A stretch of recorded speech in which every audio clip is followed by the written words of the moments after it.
Welcome to Samba Samba. Enjoy the video. You begin by getting essentials ready. Make sure the TV is on the correct input and both devices are on the same Wi-Fi. Once done, open the streaming app or phone settings and select cast or screen mirroring. This starts device discovery. If using a cable, plug the adapter into your phone and connect HDMI to the TV before changing input. Make sure any apps are updated, and permissions for local network or casting are allowed so discovery succeeds quickly and securely. You now choose the TV from your phone's discovered devices. Tap the TV name to initiate a connection.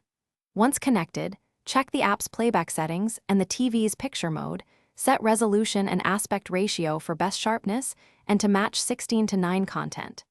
If using a streaming app, use its cast button rather than screen mirroring to reduce lag and preserve controls. Make sure background apps are closed to free resources. Use volume controls on either device, depending on which one handles audio output. To finish, start the movie and verify audio and video sync, then use the app or phone to control playback. If you see lag or dropouts, switch to a wired adapter, USB-C or Lightning to HDMI for a direct feed, and make sure the adapter supports HDCP for protected content. If problems persist, reboot both the phone and TV, update firmware and apps, and rejoin the same network. One key troubleshooting tip: toggle airplane mode briefly on the phone to clear network glitches before reconnecting. Thanks for watching. Consider subscribing if we helped you.